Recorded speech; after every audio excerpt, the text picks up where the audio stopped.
Hello, everyone, and welcome to the Fun and Victorious podcast. I am your host, Andy the Game Maker, and on today's episode, I interviewed my friend Andrew, otherwise known as The Legal Mindset, where we discussed his path to becoming a lawyer, how he became a LawTuber, how how it is living in Korea, and also professional advice for those of you who are interested in pursuing any type of independent entrepreneurial endeavors. So, excuse me, before I forget, I gotta make some money.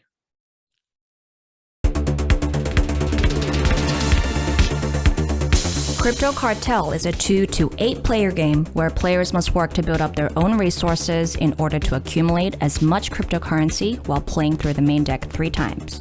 Players earn the ability to earn cryptocurrency as they collect cards of similar types and then exchanging them during the game. Simultaneously, the cryptocurrency gives each player the ability to earn cards from the Silk Road deck. These cards give players the ability to attack their opponents, defend any impending attacks, or fend off the DEA. The DEA cards appear in the main deck during the second and third rounds of the game, forcing a player to give up their most valuable production line.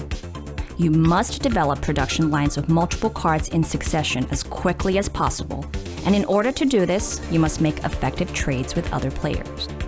But be careful, get too far ahead and everyone will go after you. To secure your copy of Crypto Cartel, please go to my website at AndyTheGameMaker.com. Each copy supports my efforts to improve the programming. You can also donate on my website. And you can even help me by subscribing to my channel, hitting the notification bell, and liking and sharing this video. With that being said, let's enjoy the show.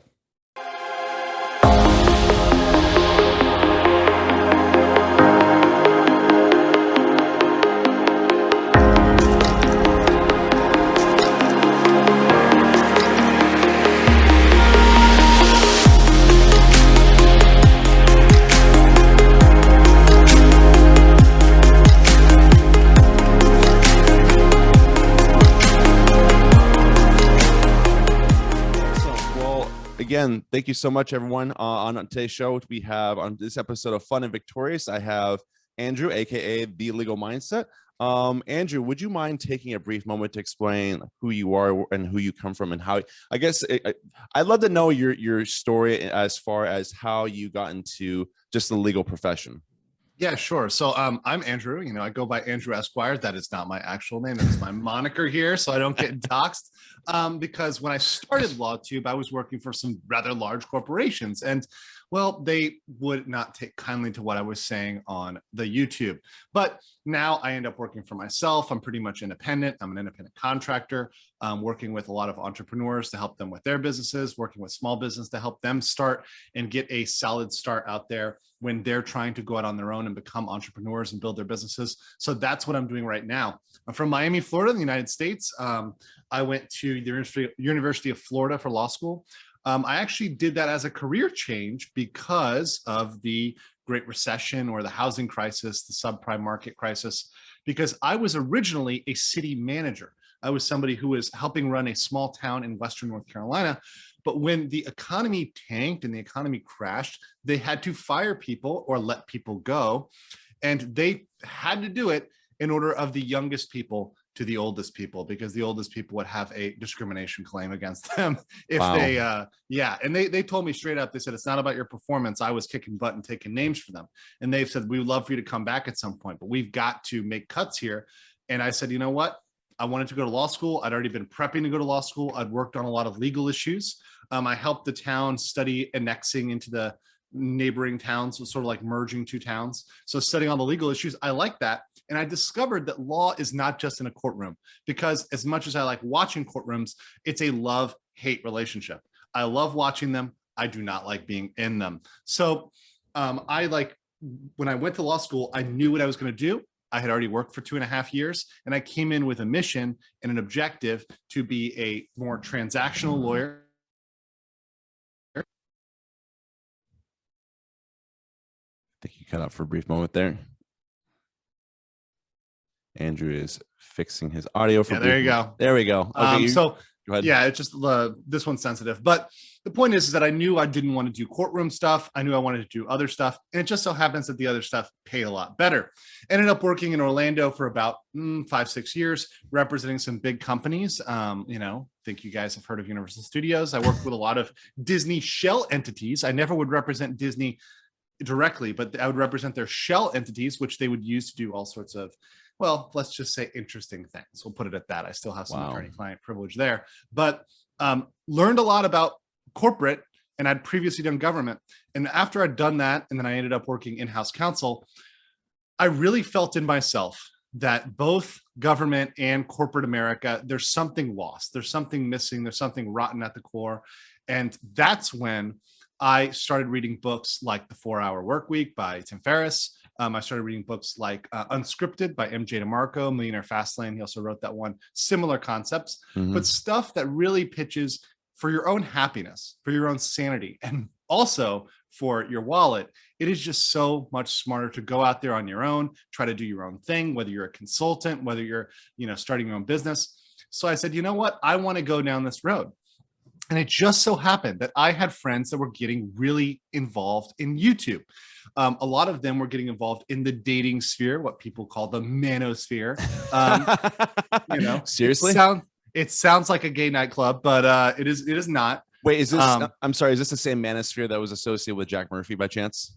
Unfortunately, well, I never knew Jack. I never met Jack, but the manosphere at some point encompassed Jack Murphy. Okay. And so you have people that are complete grifters like the Jack Murphys of the world, because there's no threshold. The only threshold is to have a mic and tell everybody what it is to be a man. And there are people who legitimately, and the guys that I knew and were working with, they were really concerned about men's mental health, men's physical health. So one of them was a personal trainer who was literally just talking about fitness. There's people who were talking about dating and just different dating strategies. There's other people that were talking about more risks from a marriage standpoint and what's going on with that in America.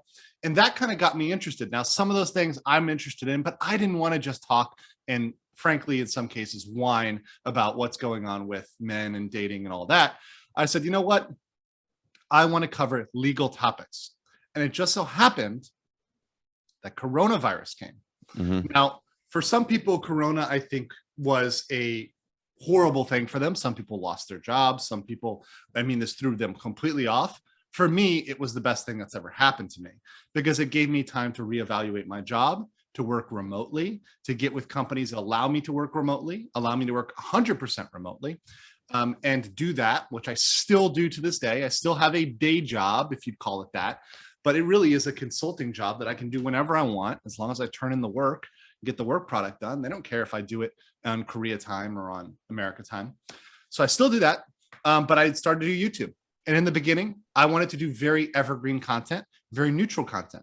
One of my first videos that got big was "Don't talk to the police. Here's why." And I would do topics on all sorts of educational points. But one thing about YouTube, and I had a consultation early on, which was you need to show your opinion. I was so afraid in the beginning of telling my opinion. But when my channel really got big, when I really kicked off, was when I took the gloves off and I just gave my opinion. And nowadays, guys, you all know me. I'm just saying whatever I'm saying. I'm literally the most unscripted person. I've stopped caring anymore. That's where I'm at right now. And it's been the best thing for me. And of course, I got hooked up through Eric Hunley, through Joe Nierman. I got hooked up with LawTube, got in on the Rittenhouse trial, and the rest is history. Right. And came in with your relative there, had it early on. Sister. Yes, your sister. Yep, had it early on. She came on my channel. I came on hers. So, I've been really blessed to be able to find a community. One of the most important things for success with anything is to find people that are doing something similar or something that you're doing. So, for example, finding the LawTubers, finding them on Twitter, finding them on YouTube, talking to them, having a relationship with them, that is very valuable. And if anybody's thinking about YouTube and wants to do it, just make sure you've got two things. Number one, you've got a clear idea of your target audience. Who are you speaking to? Who are you going out there, and who do you want to talk to? Do you want to talk to people who are aspiring lawyers?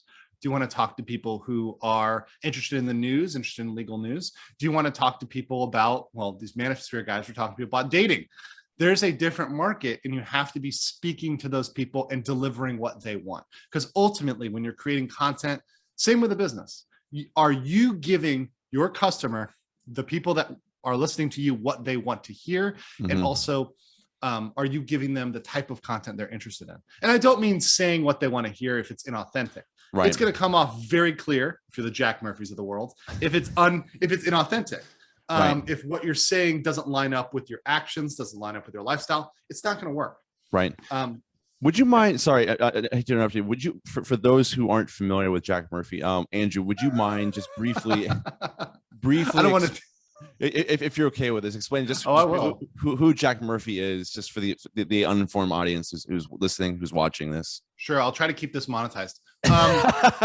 So Jack Murphy is an individual who was a men's performance coach, and he wrote a book, Democrat to Deplorable, which is really what got him on Tim Pool. It got him on a bunch of other stuff, because he switched sides from being a Democrat to a Trump supporter. And this initially shot him up, got him on Tim Pool, and he was a regular visitor on Tim Pool. I don't think he's been back since this controversy, frankly. Right.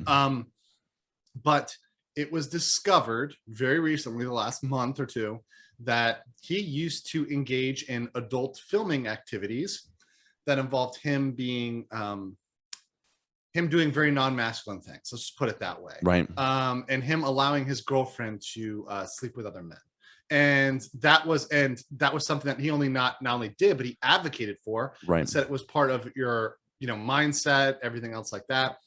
Now, he can claim he changed his mind and everything else, but he fought it so much, denied it so much, and never came out and said, that's the way it was, and I've changed my mind, which I think is what everybody was expecting, was saying, hey, that was the way it was. I was in a dark place, and, now I was a liberal then, and I changed over teams, and now I've done this. This is the dark, depraved road you go on. He never admitted to any of that. He just proceeded to attack people, try to DMCA them, try to, attack them on Twitter and other platforms, to try to threaten them, including Nick Rekieta. I mean, he even tried to threaten Nick. And DMCA, what does that stand for again? Digital Millennium Copyright Act. Okay. So Digital Millennium Copyright Act, that's essentially anytime someone tries to take down your content because you're allegedly using their content. Okay. So, if you used a meme or something like that, and he had this group called the Liminal Order, which was a men's group, but it was essentially just a Discord that you were paying $100, I believe, a month to just be a member of, and really not doing much from there. So really a kind of a big grift. Unfortunately, the sad thing is that because a lot of men today are lost, they will go and get involved in these sort of things when there's other resources out there. I mean, I have gripes with Jordan Peterson, but I will say 12 Rules for Life is definitely a good starting point if you're really lost and need something to just do basic stuff. Like, I mean, making your bed, you can make fun of it all you want, but it does help. Yes. Like, you can make fun of it every single day, and you can make fun of his lobster comparisons and everything else, but stuff like that, small incremental progress, is how you grow. It's how I grew on YouTube. It's how you grow in fitness. If you think about going to the gym, you don't go in there and just slam 400 pounds bench press the first time you get in there. You have to gradually work your way up. That's how life works logically. So I think there's good material out there for men. I think there are people out there trying to help men. Jack Murphy was just not one of them. That's all. Interesting. Okay. I wanted to, you said something really interesting about, you losing your job, while working as a city manager, and then transitioning over into basically the law profession at that point. I should say, going to law school. And so one of the things, I think what people really value is when they hear people go through setbacks and how they overcame that setback. Would you mind explaining what that was like to you? Like, what your initial thoughts were, like you lost your job, and then what? What was your state of mind when you went through that? And then how did you kind of get through that moment? Yeah. So I've had a lot of moments where, you have anxiety in that moment. Of course, I try to practice as much stoicism as I can, but I had a lot of anxiety because I had a pretty stable, well-paying job. And part of me thought I would be happy in a stable, well-paying job that, just paid me stably. I knew what I was getting paid, and I just write off the rest of my days getting a comfortable paycheck. But I think after I got past the anxiety of losing that paycheck, and when I went towards law school, which was a journey, I retook the LSAT twice. I ended up getting a scholarship, which was a big help. I still borrowed, but Cool. not as much, not nearly as much. But it really helped me feel better. And once I took that step, I had that anxiety, but once I took that step, I felt so validated in it. I've met people that I clicked with. I met people that I fit in with in law school. I talk about LawTube is sort of like my law school classmates. You've got the one that drinks a lot. You've got the gunner. Yeah. I call Kurt the gunner. You got the Hebrew. That's Joe. You got your sister who's the one that's like writing the more detailed notes on everything. So. Yeah. You've got like this little like YouTube is a microcosm of your law school classroom, but these are people that think the same way that I do.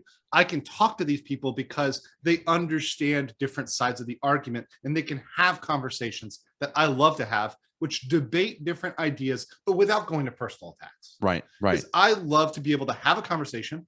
If I'm wrong, I'm wrong. I'm okay with that, but let's not make it a personal attack. Let's not say it's about me because I'm a horrible human being. It's simply because my idea and the way I was thinking was wrong. Maybe I didn't factor something in. That's totally normal. That's one of the things I've really appreciated about watching all of you on LawTube, the way you communicate, because often, for the most part, it seems like you all tend to agree on whatever's taking place in the court. But then again, there are moments, for example, where I've seen Nate argue with Andrew Bronca. And what's really great about that is they don't take it personally. And then you'll see them on another stream together, talking again about something else. They move on. They're not like in other words, the way I kind of interpret that, no one is really putting their ego into what they believe. Everyone's challenging each other, but at the same day, if you disagree, you don't hold it against the other person. You just won't see eye to eye on that issue necessarily, but you'll come back and talk about another issue later on down the road together as like a group, as like a community, if you will, as if you all have a vested interest in the law, because you all care about the law, I would say, just as much as the next person. A lot, actually. I mean, we care about the rule of law. We care about the fair implementation of law, which I think the basis at which, when you have a community, you have to have a common basis. Right. It's not, you can't debate or have a debate with somebody that's coming from a different side. So a lot of people on the left, if your position is something that, hey, it's all about our political agenda no matter what, the truth doesn't matter, our political agenda matters uber alles, that's not going to work very well for an open discussion or debate. Because unless somebody buys into your political agenda, then it's not something that you're going to be able to talk about. But everybody on LawTube, even the people that are more centrist, I would call Nate pretty centrist. I think your sister's pretty centrist too. Right. Especially compared to some of us. Yeah. It's we're able to have those discussions because they're open-minded about it. And I would encourage everybody to be open-minded, because then you are taking in the information you need, and then you're helping yourself make the best decisions, or as I like to say for my slogan for my channel, be your own judge, which is my tagline. That's like, it reminds me of another point I wanted to ask you about, or just highlight on this, because I know we're not to spend too much time on Jack Murphy, but I guess one of the things, this is I think really no, I'm happy to talk about it. It's a funny topic to me. It is. It's a really engaging topic, but I guess one of the issues that he ran into, and I think that the issue that came out from that was the fact that, to your point, he wasn't being authentic to who he is, and I think nowadays that seems to be a common issue with a lot of people, and even in you could probably attest this based upon your experience in the corporate world. The corporate world tends to remove authenticity from people working in that type of environment, especially with HR creeping over your shoulder, for example. Even more so today than yesterday is probably the better way to explain that. And I think that it's just so hard to be yourself, because you're just so afraid of people misinterpreting, or they'll hear something and then they'll completely misrepresent you on their interpretation of what you're saying, even though what you're saying isn't necessarily the same way. It's the guy who's complimenting the girl, hey, I like your dress. And the funny thing is, it all depends on who's the guy. If it's the well-dressed guy who's tall and good looking, maybe you should be like, oh, thank you. But if it's the guy who's a little bit overweight, and this is the meme, it's the fat guy who comes in and says the same thing. It'll be, HR, please, I need to report an incident. It's the same thing, and it's not meant with a malicious intent. It's not meant with a horrible intent. It's just a comment, just like somebody might comment on my tie or my suit. I don't take that offensively. For sure. And it's something that in corporate America, you're exactly right. It's not just about sexual harassment. It's even about your own opinion. We've come into the mandates in the land of, totalitarianism under Fauci. and to say anything that defies the party line, and you are exiled. Right. You are considered a quack in corporate America. It's very insane. Right. I've actually, it reminds me of something that I've recently got into. I really started to dive into some philosophy more and more as in recent. I'm not sure. Are you familiar with Karl Popper by chance? Vaguely, but you can remind. So Karl Popper, his biggest idea that he was a huge proponent of having an open society, because an open society is what's best for democracy. Because short of it's basically the whole idea behind Popper is that he wanted people to tolerate even the intolerable, short of basically like dangerous activities, more or less. If someone's advocating for it, no, let's go kill these people. It's like no, that's we're not going to tolerate that at all. That's like the limit, the line of demarcation, if you will, Karl Popper. And he was highly critical of people like Hegel and Marx. And I think even probably, if I remember correctly, no, actually Foucault came later, but still, he was very much, basically in a nutshell, he was a guy who was like anti-Frankfurt School, which Frankfurt School has obviously been coming up quite a bit nowadays. In one way or another. And I think that's just a really interesting thing. I recommend those of you not familiar, just look into Karl Popper. He's I think his ideas, personally, I like his ideas a lot. And I think that's what we need today is people who are just tolerant of each other, just open to working with one another, and just being accepting of each other.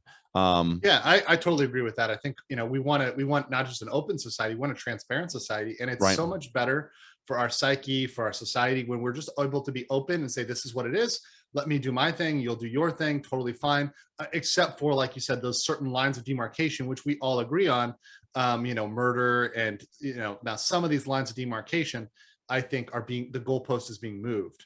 But that's a separate conversation. I can talk about, for example, like age of consent laws in California that are getting moved for, boys. You know, I mean, that's like a thing where I thought we had an agreement on this. I thought we all came to an agreement on this. Right. And now you're moving the goalpost. Right. So there are some areas where our society is fracturing because we just can't come to these mutually agreed hard lines. And it seems like a lot of those hard lines are being attacked and being pushed. Right. What was really fascinating is that this last election on the ballot was to repeal basically California civil rights. It was basically repeal affirmative action, which was pretty astounding. Fortunately, it got voted down, which I was really happy to hear about that. Do you know why they were doing that? I mean, I'm not in their heads necessarily, but I know. Oh no, it's pretty clear. It's very clear.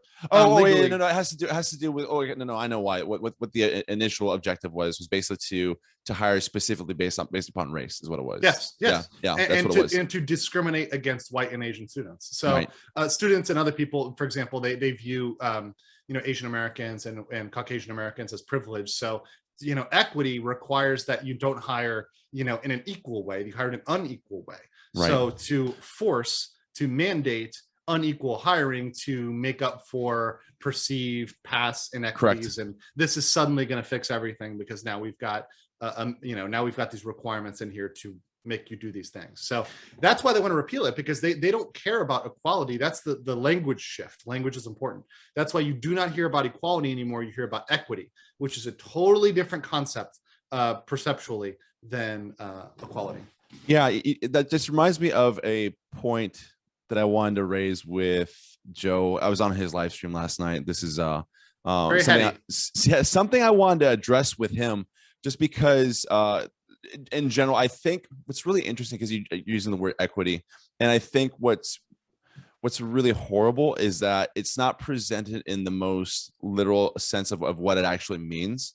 And I think that there's a lot of words that are being thrown out in the zeitgeist, if you will, the public sphere, just the public discourse, from even woke. I think a lot of those words are just misused nowadays. It's even overused, and to the point that regardless of what the original meaning was, because there could have been an original meaning that was accurate, this is now the colloquial meaning. So when you say that word, regardless of what it actually means, it is being applied. As applied, it is this woke term, which everybody understands as code. You're speaking in code. You're speaking in a language where everybody in your group knows what the language is. Right.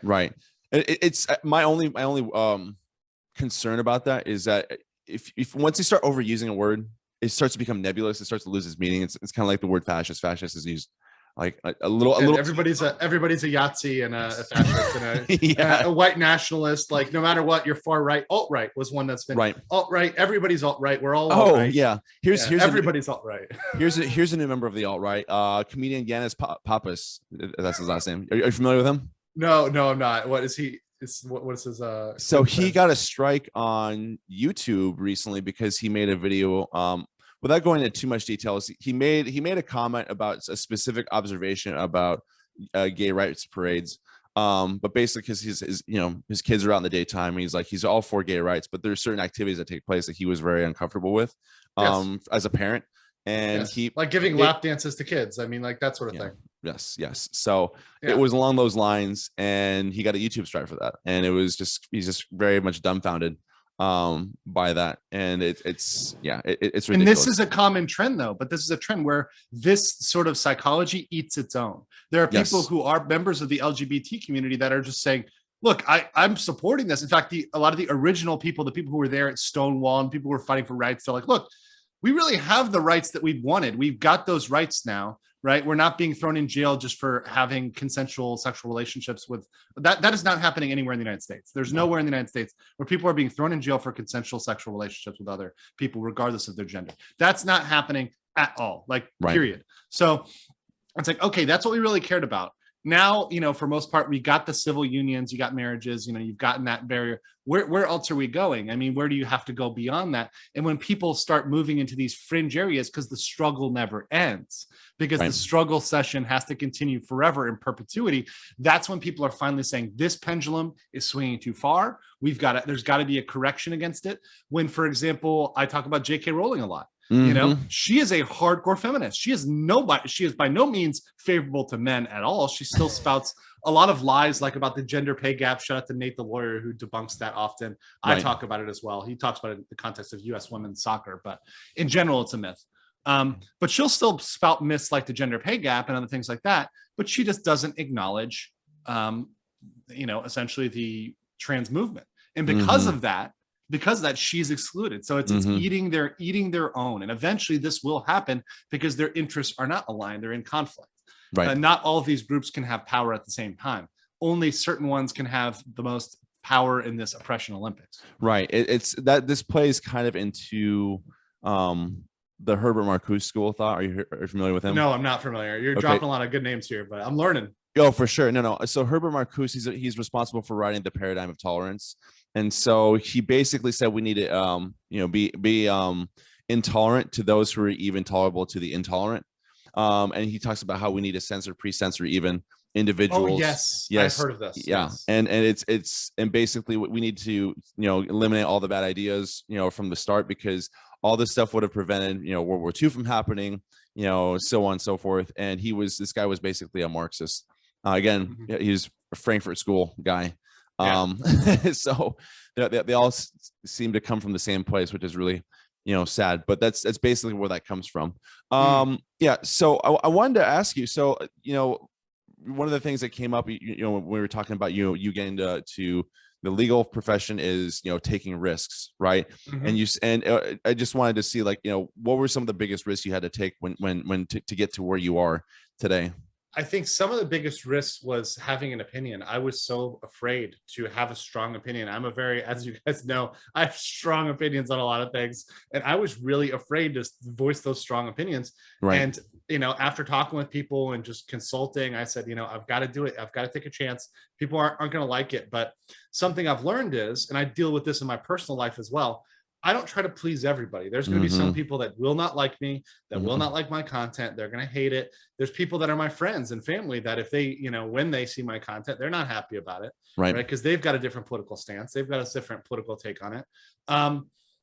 But you've got to do it. And that itself was a big risk. And frankly, like we talk about, it's something where you can get canceled for this stuff. People will report you. People will, bring up your information, try to dox you, try to do bad things to you. So that's something that, frankly, just going out there, putting yourself out there and having an opinion is a risk. Another big risk, and this is something that I've wanted to do. I'm, like I said, because I've read books like The 4 Hour Work Week. I'm a fan of Andrew Henderson, Nomad Capitalist. I wanted to move out of the country. So that's another big risk. I moved to Korea this year. I've been living here for about 8 months now. It's been great. Oh, wow. It's been going great. So that was one thing I wanted to do, was on my bucket list to move out for at least a little bit. And it's been great. It's been a risk. It's been, there's been some challenges and some other stuff, I'm switching my visa around, but after I did it, I was so glad I did it, because it's something that I wanted to do. And frankly, when I think about the things I want to do in my life, I would rather do them now than when I'm 65 or 70 or 80 and don't really have the capacity to do them, right. Or time or energy. I'm just wiped out. But now that I'm relatively young, I might as well go out there and try to do the things I want to do. And if I fail, that's okay. Mm-hmm. That's totally okay to go out there and fail. Nobody has gone out there and done everything right from the jump. You have to have failed, and failing is the key to improvement. Yeah, I would agree with that, and I think that that's something that I've learned. But whether it was in the army or was getting out of the army and getting into civilian life, it was, and that was really my experience in the army. Some of the examples I have was when I was at, for example, U.S. Army Ranger School. That was, go figure, that was one of the worst experiences of my life. Also easily one of the most rewarding experiences of my life. But are you familiar with Ranger School by chance? I'm vaguely familiar. I've never gone through it. Obviously, I thought about joining the armed forces. I did not. So you can talk about it a little bit. Okay, so just to summarize Ranger School is broken up into 3 phases. It starts off in Fort Benning, Georgia. The first phase is what they call the Benning phase. The second phase is in Dahlonega, Georgia, in the mountain phase. And the last phase is Eglin Air Force Base in the swamp phase, as they like to say.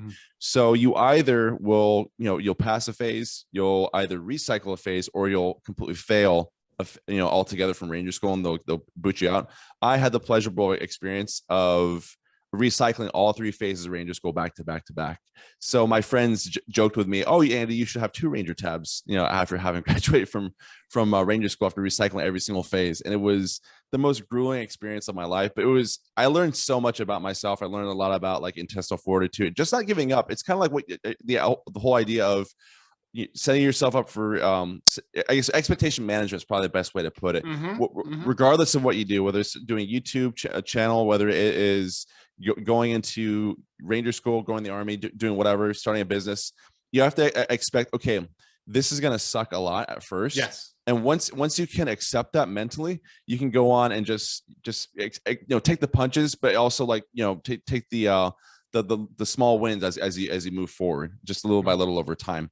And that was, go ahead. No, I was going to say that's exactly right. I mean, you took that the right way, because you were able to not just get back up and do it and finish it, but you were able to not take that in a negative way. And I'm sure that when you were doing it in the moment, you tell me if I'm wrong, but for me, I try to break everything down into what is the immediate next step? What do I need to do? Because it is so important for me, whether it's, hey, I've got to make one more video, or for you, it's I've got to do, one more push-up. I've got to do one more ruck, whatever you've got to do. Right? Yeah. It's the next thing in front of you, get it done and move on to the next one, And life is all about those little steps and just doing it. If you fail on the little step, do it again. Try to do it again. Yes.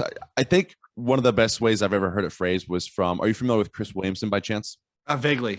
Yeah. So his podcast, Modern Wisdom, it's a great podcast. I recommend it just about everyone listening, everyone watching.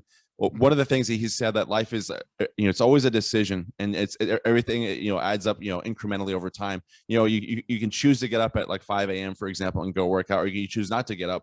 And then that because they both have both decisions have an impact on who you're eventually going to be. So the step forward you make towards working out, that's you're moving one step closer towards that huge goal, versus, not choosing to wake up, you're moving further away, and it just all adds up over time. So, take it for what it is. Everything is a little, keeps make it grain, as I like to say, which I think is a really good way to look at that.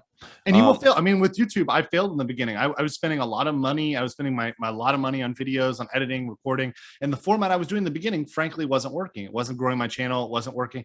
And it is very frustrating when you do something that's like, hey, here's the format I did, and figuring out that, hey, this is not working. What do I got to do? And it turns out when I drop the production value, when I'm streaming from the equivalent of a Korean bathroom, that ends up being totally workable. Everyone loves it, not my pre-produced videos where I've got like, hundreds of dollars worth of special effects in the background. That's not worth anything if you don't have a message that people want to hear, and if you're not connected to a community that is receptive to your message.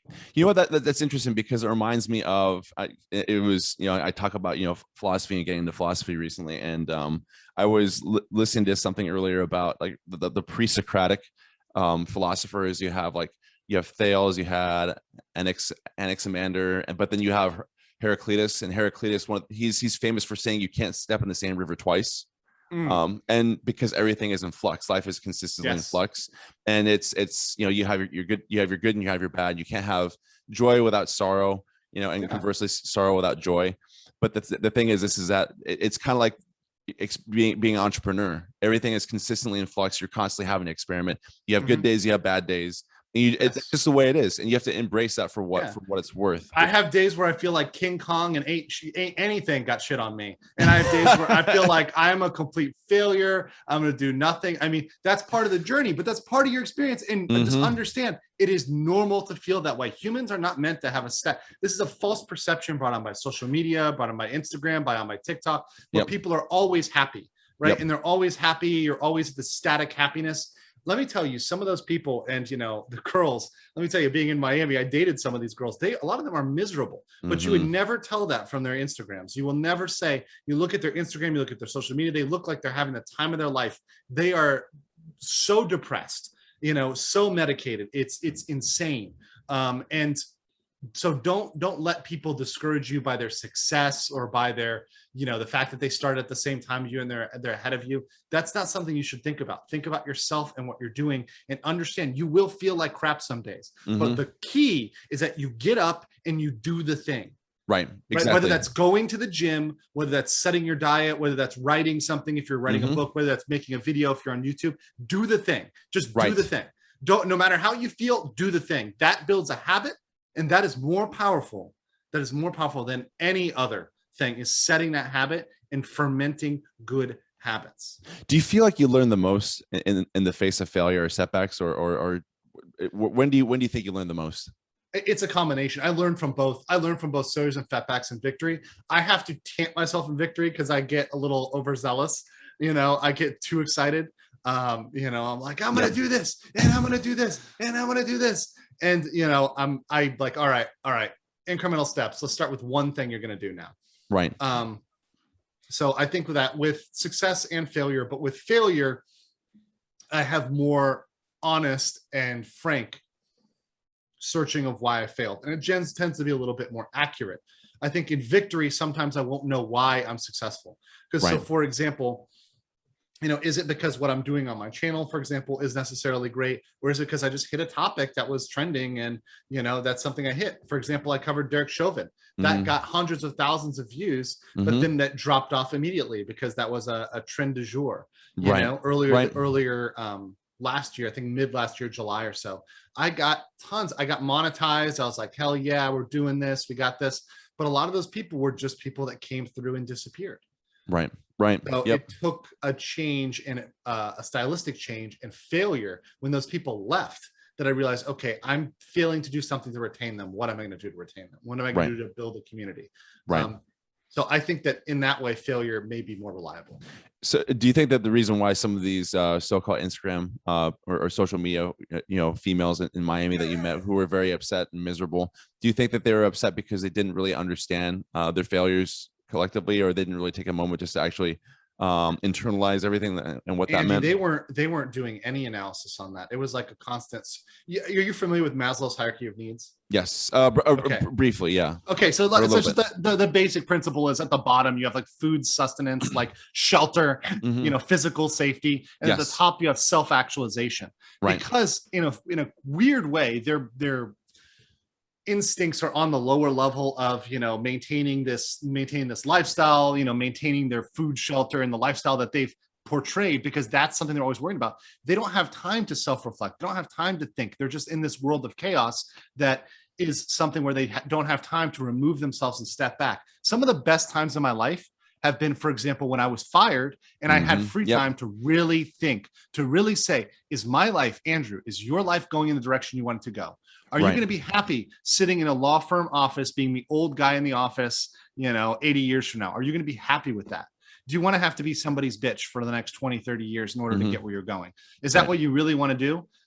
Yes or no? And many times I would examine and say no. Honestly, I thought I was happy with this, but I was lying to myself. And most people, and I would encourage everybody, regardless of what you're doing, think about what makes you happy. Think about what makes you happy in terms of your spirituality, in terms of your personal happiness. What do you want in your life? Do you want to be somebody who travels a lot? Do you want to be somebody who stays at home? Do you want kids? Do you not want kids? Do you want, what type of relationship do you want? Do you want a long-term relationship? Not everybody is not, that's not for everybody.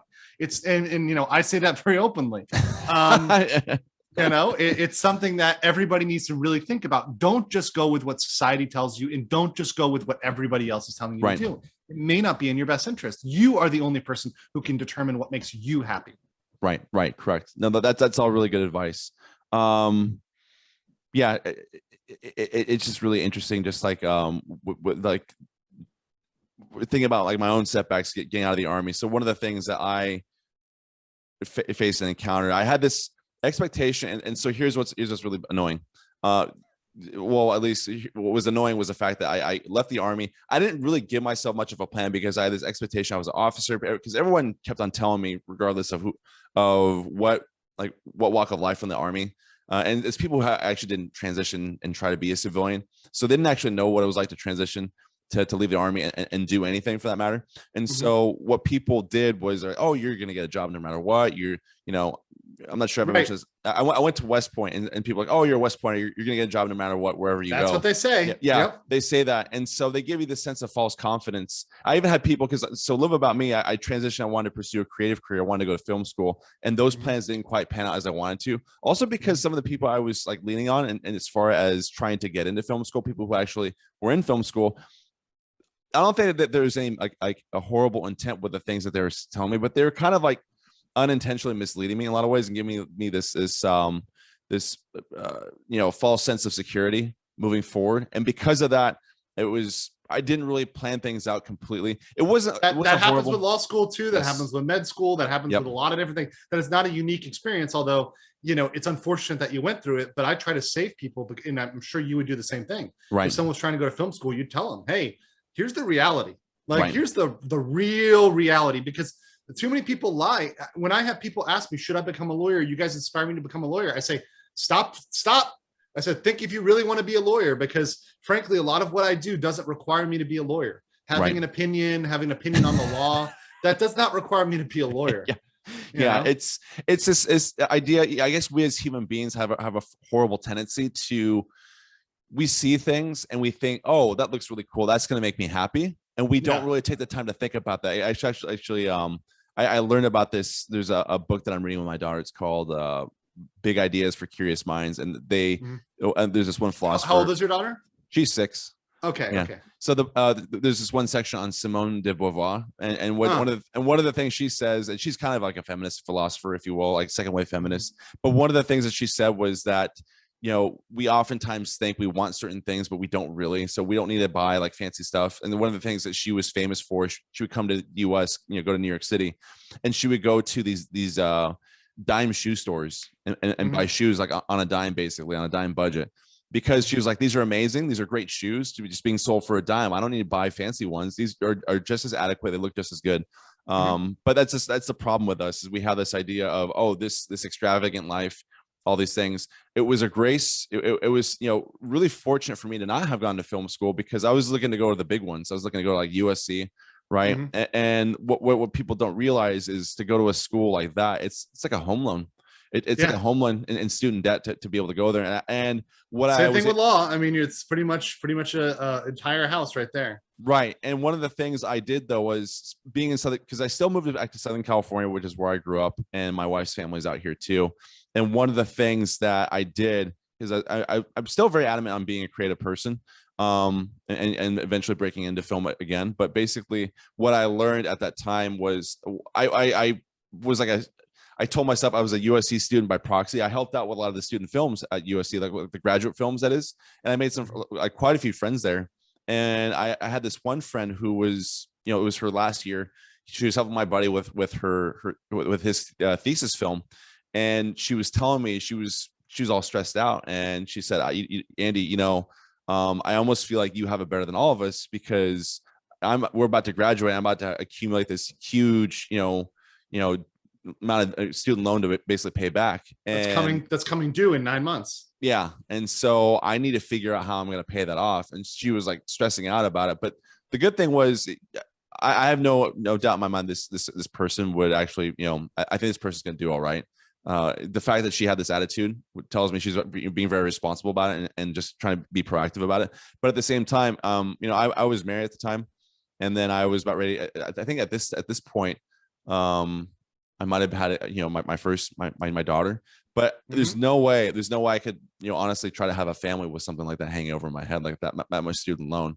And I've seen people crippled by student loan before, and it's not very fun. It's a specter. And I've seen lawyers, and they'll tell me with chagrin that they're 40, 50 years old and they've still got these loans, and they tell me with this deadness, I'm still paying it back. And I'm like, that's 20 years ago, and your loans are a lot cheaper than the ones now. The price has only been inflated. It's been inflated to an insane amount. And when you talk about, the other thing is the lifestyle creep. Doctors, lawyers, you have lifestyle creep. You're expected to live a certain way. You're expected to have a certain lifestyle. I even say, when I go out on a date, a girl who says I'm a lawyer, they automatically will expect a certain level. We're not going to Taco Bell. It's not Taco Bell and chill. It's, a Smith and Walensky's. It's, a nice, you're expected to have that sort of lifestyle. The bougie lifestyle. Yeah, exactly. You've expected to have a bougie lifestyle. And if you don't, well, then there's a problem. However, that means you're not paying off your loans. You're paying these lifestyle expenses. You're paying for all your nice suits. You're paying for all these, excursions, everything else you're doing, socializing. It really, really, really catches up with you. And I don't think we take that into account. Yeah. I think we just look at the raw numbers. We're told these lies, and we're bamboozled into getting into these, getting into this debt. And frankly, it is such a psychological slavery, because it's held over you and you can't get rid of it. Yeah, that's a really horrible. The fact that bankruptcy won't get rid of it. Now, the law is changing a little bit. There was one guy recently who got out of his student loans. It was an extreme situation, but I wouldn't say that that's something everybody can count on. Can say, hey, I'm just going to declare bankruptcy and get out of my loans. It's probably not going to work. No.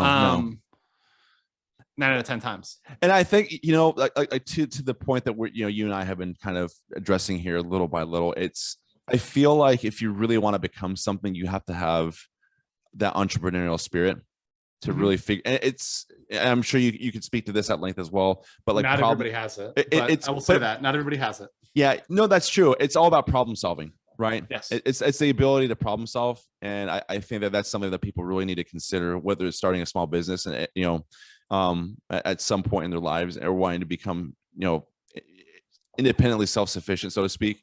And I think that's a really important thing to consider, is how good are your problem solving skills? Because I think that's, that's how I summarize being able to successfully fund my game, Crypto Cartel and Kickstarter. So just I had a plan. I was gonna, I went, created. How'd you come up with the idea? That's something I don't think I've had the chance to ask you, but what was your idea when you came up with Crypto Cartel? How you come up with the idea? So Crypto Cartel, I came up with it after, I just remember sitting down one July. It was probably a year before I actually did the campaign. So like, July 2017, I remember sitting on my couch one day after doing like a rewrite of a screenplay that I wrote. And after just intense writing and the whole intense process, I said, you know what, it would be really cool if I could do some like world building with like a game or something like that. Because my wife, we love playing. Are you familiar with like deck building games by chance? Yeah, I love deck builders. Yeah, I played a lot of deck builders. Yeah, so one of the games that we have, one of our go-tos is the DC deck building game. I'm more of a Marvel guy. I played that one. Yeah. So what's really brilliant about that game is you could have someone like my wife who's not really super intimate with any of the content related to any of the comic book universes, and basically what we do, what you see the cards in the game, but you immediately start to learn about what the content is all about. You see all the heroes, you see all the locations, you see all the abilities, the equipment, you see the villains, you see what have you. You really start to see like what this world looks like. And I'm like, man, this would be really cool to kind of put this all out in the cards and play a game and just kind of see what it is. Because that's what you do when you play a game, is you create a narrative with a whole bunch of friends and you have some fun with it. And hopefully it gets dramatic. Hopefully people get emotional and passionate when they play. But basically, always, if you're competitive, like I always get emotional about it. I'm like, cursing and screaming. It's great. Yeah. So what's really funny is what I really love. So like what in the process of doing that, again, being problem solving, I just like kept asking questions. Like, man, I wonder how much it would cost to do X. I wonder how much it would cost to make a game like a deck building game like this. And I just like kind of like did like the hypothetical numbers in my head. Well, if I have, because I looked at the cards, there's a whole bunch of unique artwork on this. It's probably gonna be pretty expensive. But if I do a game where the artwork is very, very uniform and repetitive, but the gameplay can still be really fun and interesting, then I could do that. And I thought, okay, what are some games I know of that like are kind of like this? And I used this one game to kind of as a starting point to create this game. It was a game called Bonanza. It was very like very innocuous. You're bean farmer. You sell, you cultivate beans and you sell them. I'm like, what this is. I wonder what it would be like if this were like, a darker version, if you will. And I changed some of the dynamics of the game as well. Just aside from I utilize the way they accumulate money in the game, but instead of like beans, I had like black market resources essentially. And so there's black market resources in the game that you turn in for cryptocurrency and then along the way, depending on how much cryptocurrency you get, you can also get access to the Silk Road deck, which is something that wasn't available in Bonanza. And basically what you use are you familiar with the digital Silk Road by chance? Yeah, of course. Yeah. Famous Dread Pirate Roberts. It's great. Yes, it's OG stuff. Yep. Yeah, So I'm very into the crypto community. So So basically, so that deck enables you to kind of bend the rules of the game and even go after people, which makes it more fun, much more exciting. And what I love about my game is the fact that there's 3 rounds of gameplay. Each round is completely different. And in terms of how the game is played, there's also a DEA cards that pop up in the game where it's kind of like the second and third rounds is when they start to appear, and it becomes Russian roulette when you pull cards from the main resource deck, and everyone's just watching and waiting for the DEA to pop up, because if the DEA shows up, you have to give up your most valuable resources that you've been cultivating at that point, and it can really screw you over, as you can probably imagine. It's just kind of like that element of like the DEA just showing up and just ruining everything for like all these nefarious actors. Some randomness. You have to have some randomness in a game, so it like leads to a little bit of unpredictability. No, it's good. It sounds like you had all the elements in there. Yeah, and it's just something to make it really fun and engaging. It's also a modern topic too. Yeah. Crypto something that's going to get bigger. I guarantee you next year, or this year rather, we're in 2022. Yeah. It's only gonna pop off even more. For sure. Yeah. I think that cryptocurrency it's a very interesting topic, and I really love it.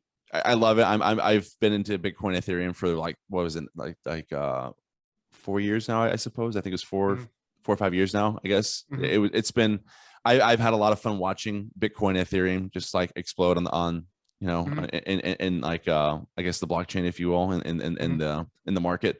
But the market cap, the market cap has gone to the point where now it used to be something that was even smaller than a small company. Now it's rivaling gold, rivaling large companies. It's beautiful, very insane, and it's not going to be going anywhere anytime soon, despite what Peter Schiff says, despite what anybody who's an investigator says. It's not going to be going anywhere anytime soon. Peter Schiff is an interesting guy. He's right. He's right about inflation. He's wrong about the outcomes. That everything else besides gold is going to go to zero. It's like, I don't think so, Peter. Yeah. So I just want to ask you as well. Okay, 2 more questions, and then we'll go on to our fun thing. So what's been the most difficult part about being a LawTuber from Korea? In Korea, well, number one, staying up on American time. So, my nighttime is your daytime and vice versa. So a lot of times I will have to stay up if I'm on the Rittenhouse trial, if I'm watching it, that'll be me staying up all night. And actually, because of those formats, because I started to do that format more rather than just doing my show. Right. I had to change my job here. I originally had a little bit more work here, but I'm changing my visa, changing my job. So that was definitely a challenge, but I was like, my channel's finally there. There's returns here. So I have to be able to deliver for my audience. So that's a huge lifestyle change.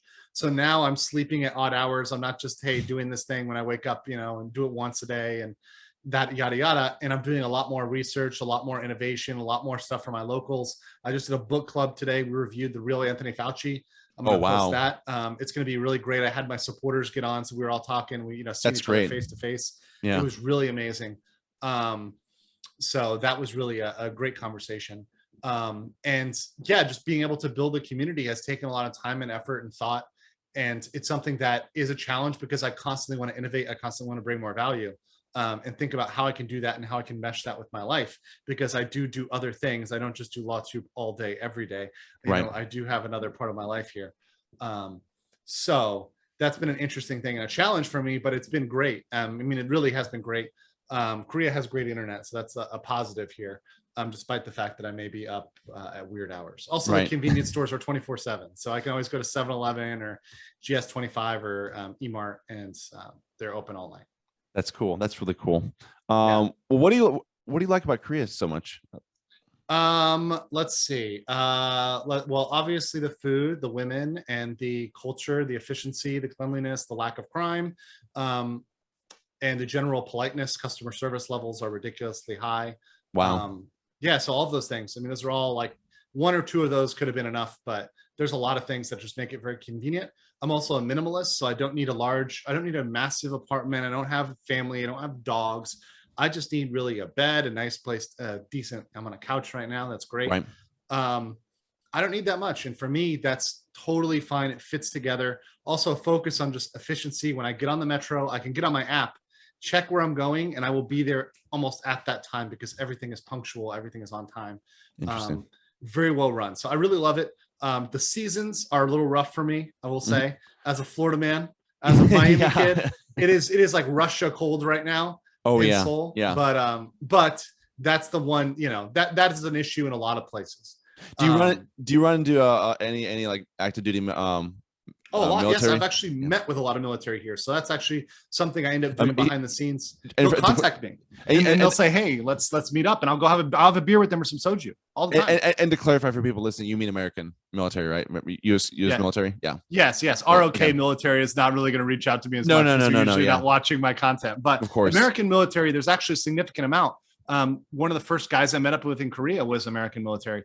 I met up with military doctors, people who are even commanders, people who are pretty high ranked. Interesting. And they've told me some shit that's like, especially when the mandates were coming down, you know, what they were told to pass on. Very, very suspicious, you know, hey, like, don't tolerate this dissent. You know, let's quash it. Let's get them, let's give them the story. And it's like, oh boy, you know, it's like, this is, you know, I tried to break this down for Alita because I bring up, I don't have an issue. I think the rank and file is much different than the leadership.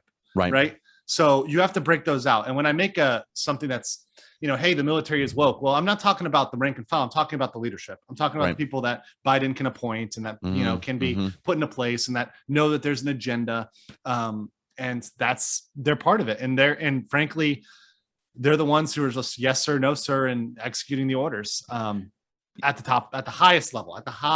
I'm not talking about the people at the bottom, because by the way, even with Marines, a significant number of Marines, if I'm not doing it, I'm not getting the juice. Yeah. A significant number, not an insignificant number. So it was very interesting. That's what people fail to realize with generals is most of the American public forgets that these generals who move up in the ranks, especially the 3 stars and the 4 stars, in order to get those additional stars, you need a recommendation from the Senate, and that usually goes through the Arms Committee. And there's no way you can become a 4-star general without going through the Arms Committee. And one of the things that I'm not sure if you knew this about Milley, but basically what they said about one of the things that he was praised for before he became Joint Chief of Staff or what have you is that they said, oh, he's a warrior and a statesman. Yeah, that's important. Emphasis on the statesman. You've got to be a politician. Yep. And they are politicians, and that's part of their, and you can say that's for better or for worse. I can hear an argument one way or another. I think we're seeing a lot of worse right now. But it's absolutely true. Most people don't know about that. Most people think it's based on 100% merit and there's no politics involved. And I'm just like, that's just not true, especially if you're there for a long time, especially if you're in leadership. Right.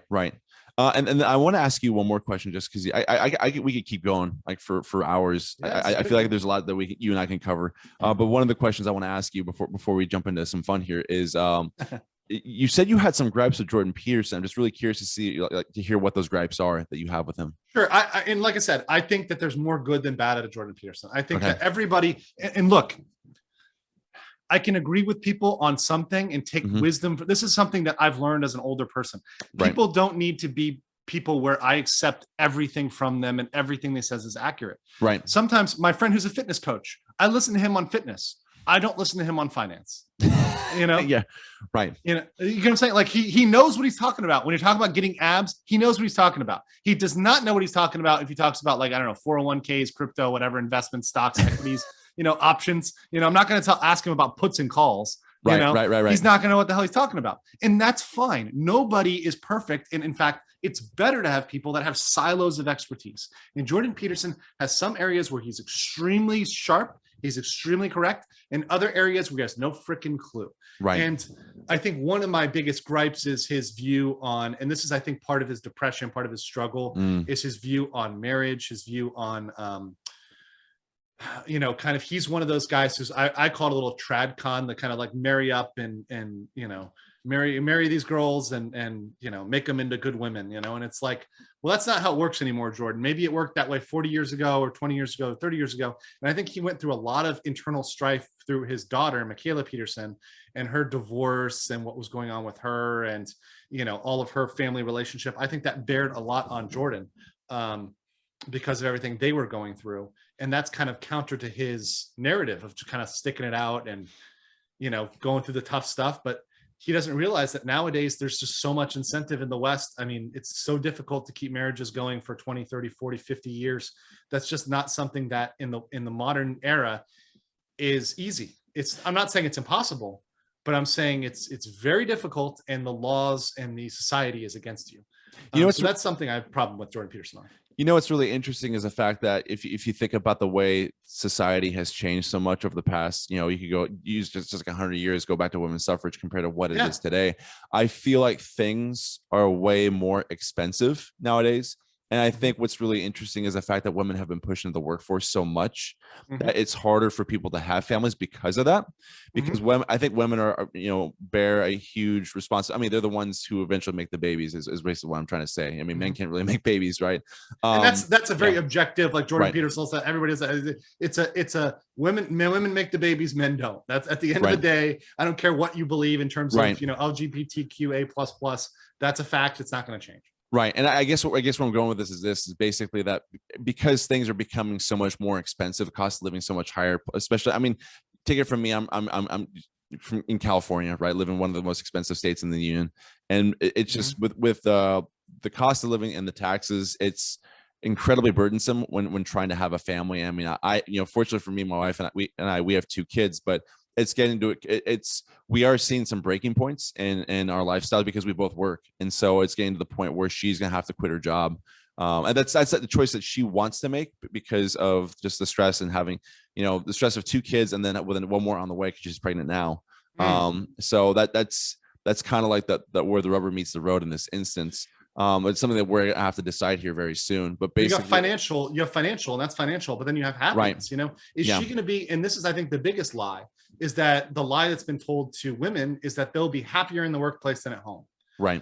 And you're discovering that this is, I mean, to me, and from asking a lot of people, and I know I even have a good friend who's a lawyer who is a rabid feminist, and she tells me, Andrew, this is the best decision I've ever made to stay at home, to take care of my kids. It's so much more satisfying to me on a self-actualization level than working in a cubicle in an office, grinding out legal work. Right. That to me is much more fulfilling as a human than this lie that they've been told, which is you go into the workplace, you'll be strong, you'll be, able to do whatever you want, you'll have power over men.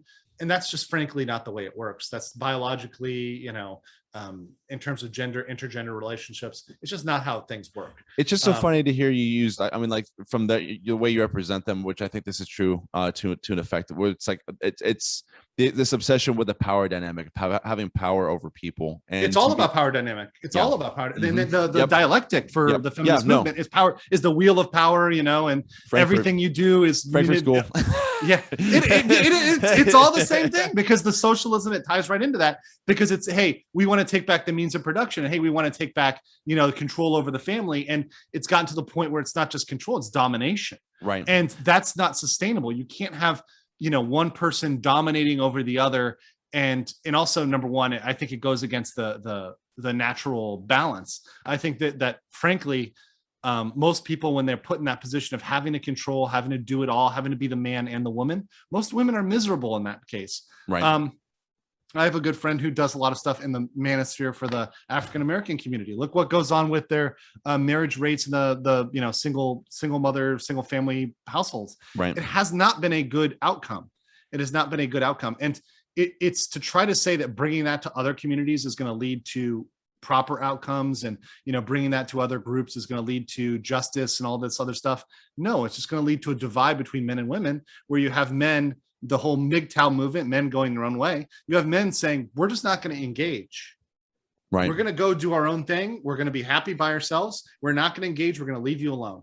And that is not going to be a good society to be in, when you have people going their own way, and these families, what's left of them, are going to have horrible outcomes. I mean, right. the outcomes for kids, I'm sure you can speak to this, Andy. It's much better having two parents in a household than one parent.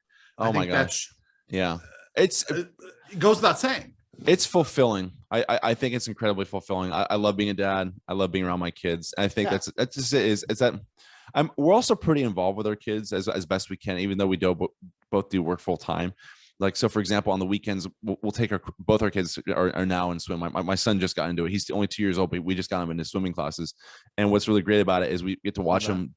We watch them develop. We watch them grow, and it's pretty astounding. I think what's really great about that is, especially sports at a very early age, I think are really great in terms of those motor skills that they develop, because it's also helping develop with their brains as human beings and becoming much more functional human beings. By the way, like one more thing, I think you should. I would love to see. Just real quick, did you see Michael Malice on Jordan Peterson's program by chance? I don't know if I've seen Michael Malice so many times, though. I can only imagine. Michael Malice is like just a spitfire. I mean, he's a bulldog. Was it you who said he should be the press secretary? Trump comes back in? Well, that's the thing is, Dave Smith, I think is going to be running for president for the Libertarian Party. And then what I think that they both agreed on this. Someone tried to say, "Oh, I want to be the press secretary." Some other libertarian that he was talking to about, because Dave Smith sounds very serious about running, which he's incredibly articulate. I think he's going to give everyone a run for their money. Unfortunately, I don't think he can get. Well, money is kind of a huge piece of the pie, right? Yeah, libertarians are not going to win anytime soon. Yeah. But basically, what was Malice promised that he has like a very like specific list of if we can meet these requirements, he'll be the press secretary for Dave Smith. And if Michael Malice was the press secretary for Dave Smith, I think it would be. I think it would make the Trump presidency kind of look like a joke in terms of like the press secretaries for sure, and in a good way. I think Michael Malice would definitely give these corporate press types very much. They would just have a meltdown because they could not take the unfiltered responses. Yeah, like they would not be able to deal with it. He would just oh my gosh, he would just make them all look like it's like kind of like recently. I'm not sure if you saw I guess Andrew Bronca and Michael Malice were getting into it on Twitter for a little bit. I haven't seen that one. I'll have to check it. I just summarized all this. I don't think Andrew Bronca understands Michael Malice. With some of his responses. Yeah. It's that he's got this way that he's kind of like not serious and like he's a little bit on the spectrum. So you kind of got to deal with them like that, in a good way, in a good way. Yeah. Entertaining way. Yeah, but anyways, so I recommend the Malice interview with Jordan Peterson because he kind of puts he stops Jordan Peterson in his tracks like 2 or 3 times in the conversation, and just he kind of gets him to kind of counter some of or reconsider some of the things that he thinks about, like things that have happened with like the pandemic, for example. So anyways, okay, so what I want to do right now is I actually want to shift gears here and have some fun with you, Andrew. Okay, all right, let's do it. All righty, so Andrew, so what I have for you today is you alluded to this, and it's funny that you mentioned it. I'm glad you said it and I didn't, but basically there's the joke that's kind of arisen from LawTube that you are the guy who streams from your bathroom in Korea. A little bit, yes. now you've moved to, as I like to say, the Korean sized DJ turntables behind you. Yes. Whatever. Yeah, DJ Andrew. But anyways, so what I've done here for you is I've curated a list of 15 different toilets, and what we're gonna do is You and I, hold on a second. I'm going to show you here real quick. I'm here for it. I'm here for it. Okay. Is it flush or no flush? Like, is this a smash or pass? Like not on quite. Toilets? So let me show you here. Let me move this out of the way. Excuse me. Basically right here. Can you see my screen? So this is a little tier list template right here. Okay. I love this. It goes from superior all the way to F. F is like the worst. And we're gonna go through these one by one. So here's your first one. That is your C tier. That is your generic everyday. Yeah, that is your everyday toilet. I mean, I'll say this about toilets in general, guys. Here's the thing. I actually say I don't know if you've heard this joke, but for men, sex is like a toilet. You want to pee in the Hilton, you want to pee in the 5-star accommodations, but you'll take a gas station. This is not a gas station, but it's not the Hilton. Okay. So this is right in the middle. This is a C. This is C tier. Okay, so we're gonna go ahead and move this right to the C tier. Okay, next one right here. All right, this one. Oh, interesting. Getting a little exotic here. Yes. Fish in the middle? Yes, those are fish in the middle. I like it when they watch, but the coloration is kind of weird. So, and also I am afraid they might die at some point. So I'm going to put this in a B tier because it gets points for effort, but it's not an ideal for me. I am not investing in that in the long run. Excellent. Okay. So we're going to move. A curious poo. All right. So this goes B tier. Okay. Yes. B tier. Okay. Next one. Okay. This is great. Okay. This one right here. Okay. So this can go one of two ways. If you are a person who likes cold climates, I think, and is cool with the polar bear challenge, I think this is an S tier for you. However, really? I am from Miami, Florida. I am already dying here in Seoul. Then it's cold. This is my nightmare. This is F tier for me. Oh my goodness. So F tier for me. You're asking my personal opinion. This is my F tier. I will never go in where, and also I'm afraid of things getting stuck to the lid. I'm afraid of, just losing flesh. I don't know how this is going to work practically. So we're going with F tier on this. F tier. Okay. F for flush, F for flush. Flushing this one down. Okay. Yep. Okay. Let's see here. Next one. All right. This one. Oh no. Okay. So all right, let me point out something here. First of all, is this in their bedroom? Because it's it looks like that's an ironing board and there's something else. This is not in a bathroom. So that's the first thing. But second of all, the placement of that roll is going to be so inconvenient. When you are spreading, you don't want to be yanking from the center. The side saddle is better. If this had been mounted side saddle, I would be more open to it, but it's front. And that dangle is not the right angle. So I'm going to go with a D. Because this is not something that I would use. Also, the handle's kind of in a weird position. Yeah. Okay. Well. Got it. Okay. So this is a D. You're D saying for Dookie. Got it. Okay. All right. Moving on to the next one. Okay. Right here. All right. This one. Oh, now we're talking. This is good. I think that most people, this is the legal mindset right here. This is the legal mindset. I think this is S tier. This is S tier because you are able to get so much done here. You're able to be working. You're able to got your stuff there. This is S tier. This is epic. This is glorious. This is for the people. This is the people's toilet. I just want to point out one brilliant observation right here. Not that my observation is brilliant, but one I think that they have here. There is a plunger on the back of the monitor as well. Yes. Yes. Okay. This is fully themed out. This is S tier material. S tier material. The legal mindset material right there. Yes, that is my ideal right there, guys. All right. Okay, moving on to the next one. Okay, this one right here. Okay, hold on. I'm trying to see if I can see. Okay, is that music? Yeah. So this comics? Those are like magazines right there. Yeah, I'm kind of judge it based on okay. So the toilet itself is C tier, but the accessibility you do get a lot. Now I don't know if I would like the stuff that's being put on the side, but let's pretend that I could put stuff that I wanted to put on the side. Being charitable, I like it. Yeah. I'll give that a B because I think I'd be able to stock it with stuff I actually like, Okay. Like Feet Quarterly or LawTube Daily. LawTube Daily. Okay, this is going B then. B? B, yes. All right, excellent. Okay, next one right here. Here we go. Oh, Minecraft. All right. No. That's not Minecraft. Wait, oh no, sorry, Super Mario. Yeah. What's the thing on the bottom, like the stem of the toilet? Is that a flower, like a fire? These are the bottom of the toilet. You said? Yeah. What's that thing there? Is that like a? Oh, this is Pac-Man over here, actually. Oh, that's on the toilet. Okay, yeah. I was trying to say if there was some pattern there. I like this a lot. It could be better. I feel like it's like a light theme. It's not too great. Yep. I'm gonna give it a B because it's just above the other ones. But it could be better. They could have gone hardcore with the theme, but I do like it, so I think it gets a B. B tier. Okay. All right. Yes. Going to B tier. Okay. And then moving on to the next one. All right. This one right here. Okay. This one. So I'm a big fan of sci-fi. I'm a big fan of like science fiction in general. This definitely looks like some sci-fi shit. Literally, sci-fi shit. Yeah.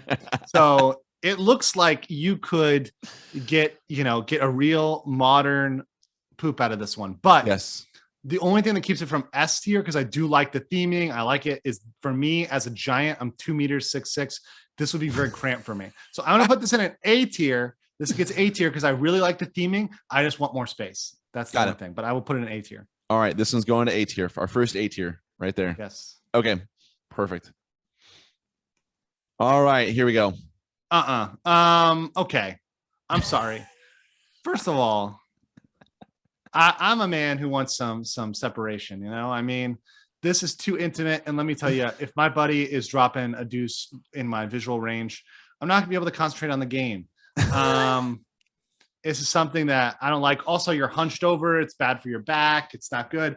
I'm gonna put it in D tier. I like that they're trying to be they're trying, but it's just the application is not good. I would prefer for the screen to be higher. Okay. And then maybe I'll talk about it. Okay. So D tier it is. Mm-hmm. All right. Going to D tier. Okay. Next one. This is getting better. Okay. So now for gaming, this is getting a little bit better. So you've got a very comfortable seat. It actually looks pretty comfortable. Everything else is standard, but I think this would reach a pretty high level of comfort. So I'm going to put B tier for this one. Doesn't hit the A, but it's very good. I do like the back going in the right direction. Yep. Yeah, right direction. Okay, cool. All right. So B tier. As you can see, I'm a big fan of B tier, but all right, here we go. Oh my God. This is so far in F tier. I can't even stay looking at this for too long. I can't look into the eyes of this. This is like such a hard F tier that it's gonna haunt my memories right now. Can you? How did you find this? This is a cursed image. This is a cursed image. Internet. The internet is an amazing tool. I'll just put it that way. And by the way, this is actually in some man's home in Tampa, Florida. F tier. So you know what that is, right? No. That's Lars Ulrich from Metallica. Oh, okay. I was like, it's just so bad. I didn't know. I knew it was Metallica, but I was like, is that Lars? It's just so odd seeing him sit there with a drumsticks right there behind you as you're trying to go. As you poop. Yeah. Like he's straddling you. It's just so weird. It's just like, look at that. Don't, Andy, don't. F tier. Cool. Promptly F tier and move on. F tier. Get this out of here. So far out. Your nightmares. All right, here we go. Ooh, now here we're talking. So I like the square. It's definitely different. It's backlit. It's modern. I like all this. Get some Korea vibes from this one. Yeah, this is. I'm actually really liking this. I'm debating between A and S. How could it be better? I'm not seeing if it has a lot of the functions. See, I'm here in Korea, and in Korea, Japan, they've got all the fancy bidets that have all the functions. Yep. So I'm not seeing a lot of functionality on this one. Yep. So I'll give it an A tier. But I really like this. I like the style, I like the theming. This is a definitely Legal Mindset as a fan. All right. Love Legal it. Mindset is a fan. Okay. Next one. I think we have 3 left. All right, here we go. That's a urinal, but interesting. I'm not sure how I feel about her face. I mean, this could have been executed a little bit better. I'm gonna put this in C tier because it's like not really the toilet is nothing special. It's a urinal. It's just what they hung over the urinal. So I'm gonna put it in C tier. It's kind of low effort, but it's interesting. But it's creative, but comes off as cliche. They could put a better photo of a girl that's checking out your pecker. Okay. So yeah. All right, C tier it is. Okay. Next one. Ooh, now we're really getting in a good. You know where this is from? You cut out, your audio cut out. Oh, lost you for a minute there. Andrew is fixing his audio. Yeah, it just got me so shocked because I'm like, man, I kind of want to drop this deuce right now. Brown is not my favorite color. It's a very not great color. Do you know what this is from? Where? This is from the film Idiocracy. Oh yes, Idiocracy. I do like that movie. You know what? I'm gonna give this A tier because this is pretty damn good. I do like this a lot. Okay. Great movie. I really hope that doesn't become reality. Yeah. A little too close to reality in some ways. Sometimes that's a little too much of a black pill, but yeah. All right. And then the last one right here. All right. Oh, this is S tier. This is like next generation. I feel like this headphones. Yes, this is all built in. I feel like there's some technology in that. Like there's something else going on that. I feel like this might transform into a Gundam at some point. Like this is like I like it. I like it a lot. So I'm giving this S tier because I feel like there's a lot of capabilities here. And I feel like I could definitely stream from that. Okay. For sure. S tier it is. Okay. All right. So here we have it. The results. Yes. So your S tiers, the legal mindset toilets, the F tiers, the frozen toilet, and Mr. Lars Ulrich at the bottom there, and everything in between. So yes, got a lot of modern ones in A, a lot of generic ones in C and B. But yeah, no, good stuff. Yeah, that was fun. I'm always thinking about the next place I'm going to drop that deuce. Yeah, and then if you don't mind me asking, do you know how much longer you're going to be in Korea for, or is this? I want to stay. I mean, I'm probably going to stay as long as I can, but also I will be coming back to the U.S. I'm planning on coming back as soon as I fix my visa. And I actually have to. So here, the way the rules work is you have to apply to leave and come back. So you actually have to apply to get permission to leave and come back because of Corona. So because of Corona, even if you have a visa that says you can leave and come back, you have to say explicitly, this is when I'm leaving and coming back. So once I've finished changing everything over, I'm going to go. I'll probably be in the US for 2 or 3 weeks.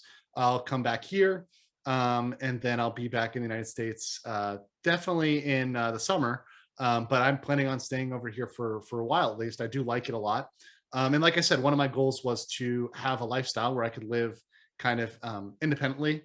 And I can kind of go where I want to go.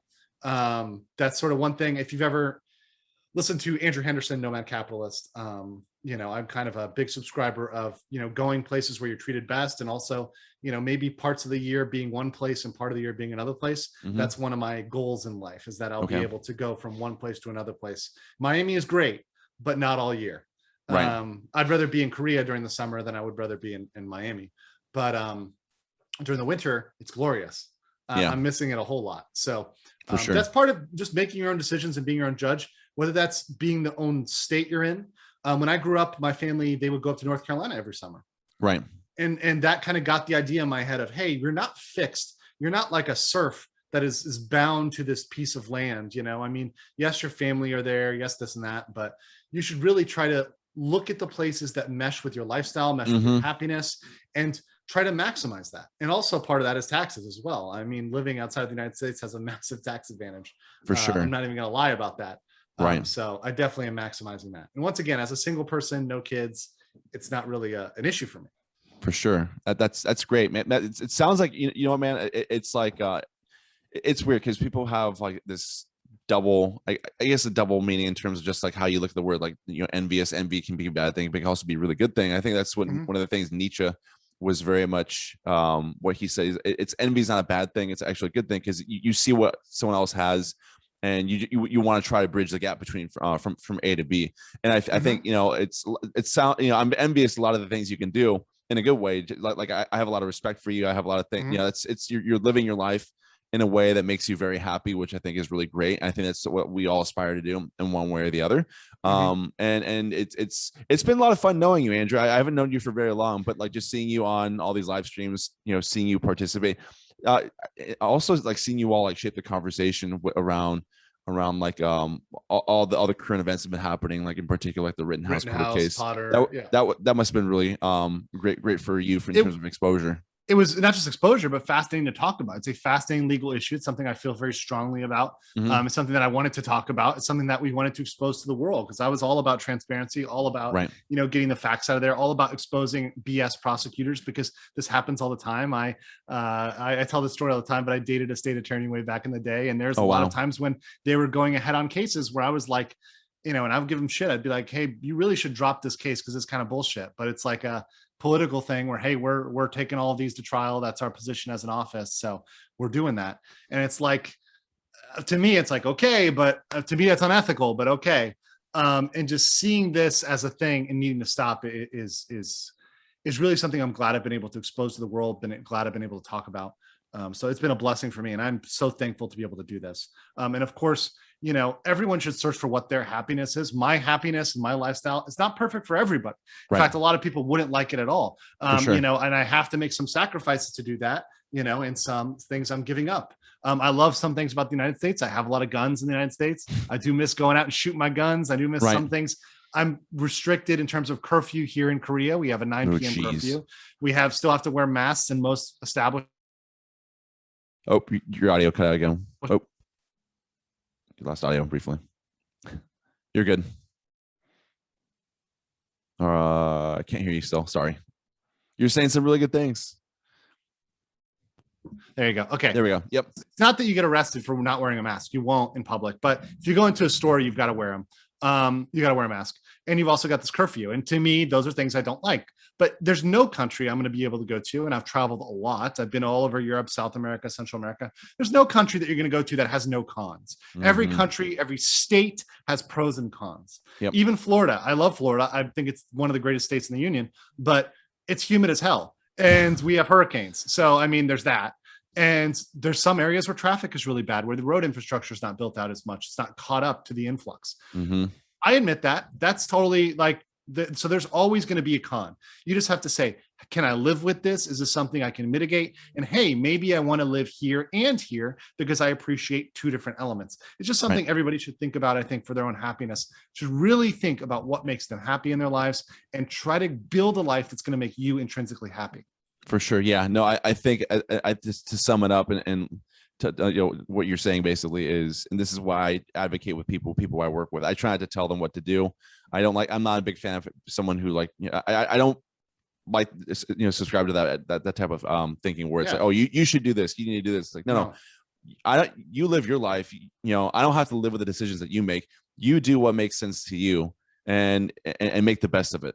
So that's probably the simplest way to summarize that from my perspective. Yeah, absolutely. And I try to offer on my channel solutions. So if there's a solution to a problem, I want to offer that, because it's something where, okay, you have a problem, I want to offer a solution, but people's end game is going to be different. Not everybody's meant out to be an entrepreneur, but hey, maybe you can be an independent contractor. Maybe you can work remotely. Maybe that works better for you. Maybe if you're, having kids, your wife wants to stay at home and that works out better for your family. It's everybody individually as terms of what they want from their life and what truly makes them happy. So I'm never going to be a person on my channel who says, do this, do that, do this. I'll be a person who says, hey, here's the risks, take this into account and make your own decision. For sure. Awesome. Andrew, I want to say thank you so much for coming on here. Where can people find you? What's the best way to get in touch with you? What's the best way to see what you're up to in terms of social media, commentary, or anything like that? So I'll give you the full rundown. So obviously, if you're seeing this, you can see my YouTube channel, which is Legal Mindset. Check me out on that channel. That's where I'm most active, where I post regularly, stream almost every single weekday, although I'll probably cut a day or two off just so I get to sleep at some point. But I stream very often on that channel. Also Twitter, The Legal Mindset. Instagram, Esquire International. I formed that way before, but it's very, very good to contact me there. And oftentimes people send me videos there that I will post. But the most important place, the place that if you want to be part of my community, you want to be part of my supporters, you can come over to my legalmindset.locals.com. I post unique videos there. I post exclusive content that I don't post on YouTube or anywhere else, and it's unfiltered. So my legalmindset.locals.com is the best place. But awesome. Andy, thank you so much for having me on. It's been a great time. Absolutely, Andrew. It's been fun. It's been great. I really enjoyed the conversation. I look forward to reconnecting again. Absolutely. All right, take it easy, guys.